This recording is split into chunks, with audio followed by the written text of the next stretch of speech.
Hey guys, gotta see this. Come again, but I won't cry for yesterday. There's an ordinary world somehow I have to find.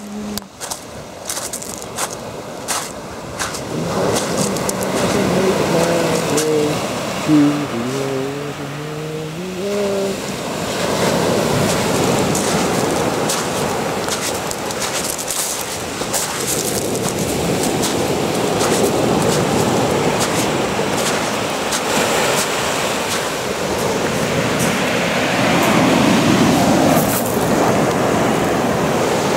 Isn't this light great? Okay, I'll turn that off. I guess you guys don't want to hear me sing with the headphones on. I love to sing. I can't sing with a hootenanny, never could, but it doesn't stop me. You know, that's the way it is with everything in life. I just do it, you know, and I blow it half the time, more than half the time, but I just do it nonetheless. What the heck? So I'll sing. I got the headphones in. I was singing to Duran Duran's "Ordinary World." Love that song. You know, I get on a kick with the song, and then you know, I'll lose it, and then 2 decades later I'll find it again, and it'll kick for a while, and say, well, I guess that's the same with everybody.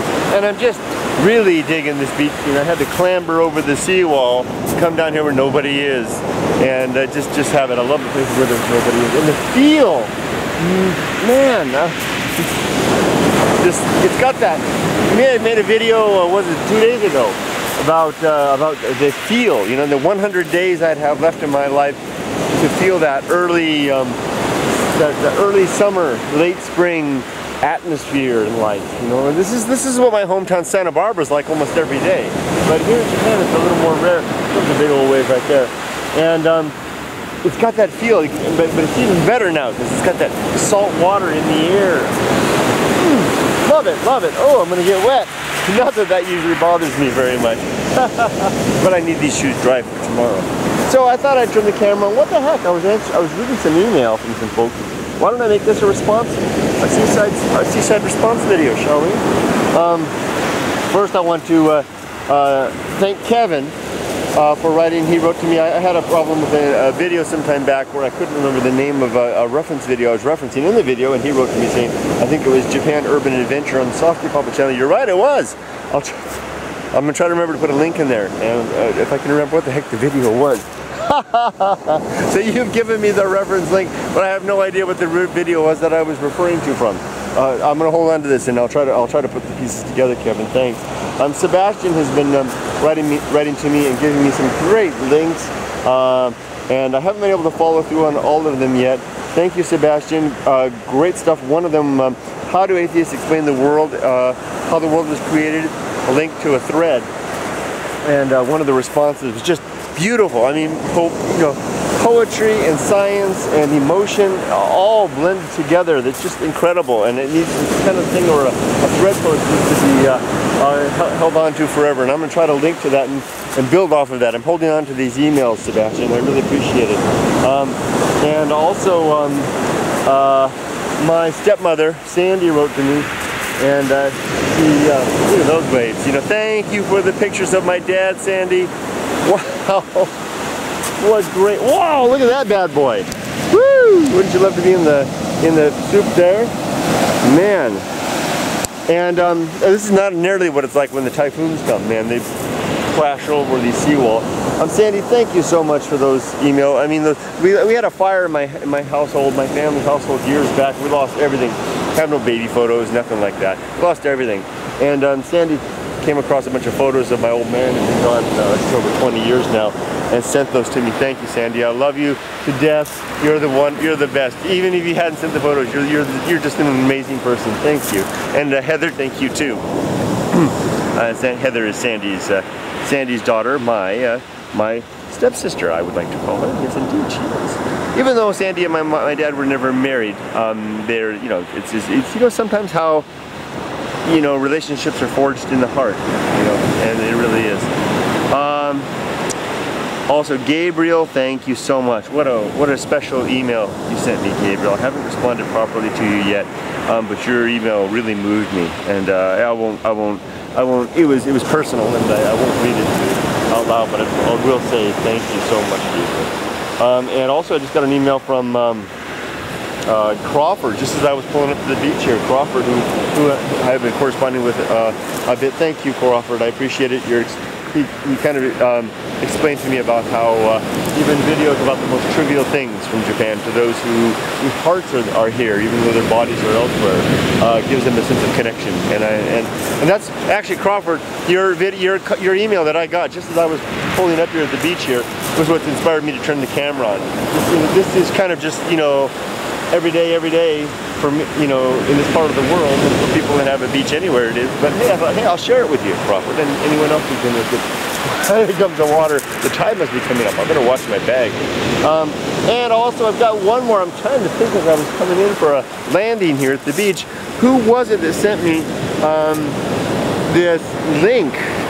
I wish I could give you the name and thank them in person. I've got to, you know, the problem is I get email on various fronts. I can't, it's impossible for me to respond to comments anymore. I mean, I guess I'm a lame ass, okay? It really is. It really is. My capabilities, my inherent capabilities are I can't do it, but people have sent me an email or they send me a message on any of the channels, on the main channels. I'll try to get back to you, especially if you send me an email. That's the best way. And it's not because I'm you know so busy with other things. It's just I'm a scatterbrain. I'm a nut, and I'm going further nuts every day. I mean, that's a fact. And it's just getting to be impossible for me to stay on top of things anymore. Here comes the water. And you sent me this, the person in question, I hate to go how terrible, sent me this great link to, we were talking, it was reference to the discussions I've been bringing up lately about our future of our species, and you know, the 56 billion years from now, when the 150,000 year individual, here comes the water. And the reference was about let's climb up on these pylons, shall we? And try to avoid getting wet too much. Looking for water. And the link was to an incredible story written by a person who sounds to be a bit of an eccentric, you know, in terms of not wishing to have their story perpetuated on the internet or maybe anywhere. It's funny how people are like that. Some very creative people like that, or can be very whimsical and you know, eccentric. For whatever reason, the story's a rarity now, and I was sent the link and I read it and I was blown away. I mean, blown away by the story. Imagine our species. You know, the story tells the story of how we progress into the future, and how our species populates Mars, and the war between Earth and Mars. It's science fiction, but it's laced with the imagery and the ideas of the future that are I think are very much in keeping with an objective view of what the world may look like. Oh, splashdown over there, and let's climb up on these pillows and take a look, shall we? And it was and then further from there, humanity, after almost wiping themselves out from the war of the planets, they go on to to become star people, and we begin to move out as a species into the stars. Look at the sunset back there, friends.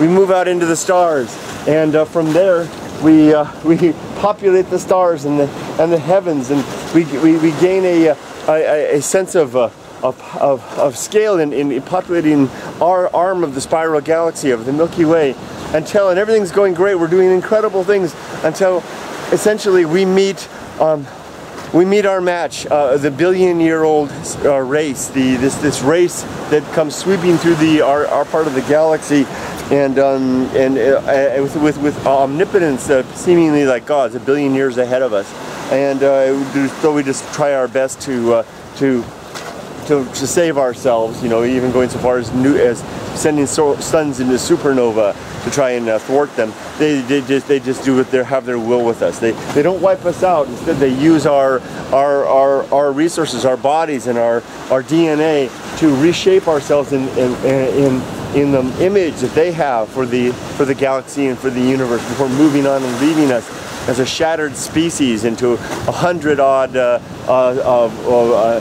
creatures of subspecies of no sentience anymore. Beasts, basically, upon this end of the galaxy, wiped clean by the will of a power of a civilization a billion years our senior. Oh, just I was moved so greatly by the story, by the fiction, by the potential. Amazing. Thank you for sending that to me. I'm so sorry I can't give the name of the person because I can't remember it. I can't find it. I'm sure it's in one of the accounts at home. Sorry to be such a ramble. What a rambling email. My God, what a rambling video. Just, I'm afraid to step out any further. I'll fall and slip, and I still got to get my kid through college. So I'll take you down by the water again. Let's go back here about the water. Let's run like adolescents, shall we? Yeah! Run like adolescents along the seashore. Hey, I've got just enough hair to let it billow in the wind. What do you know? Soon enough, these legs won't run anymore, and I'll have fond memories of the attempt and the success that I just had. What a delightful minor success.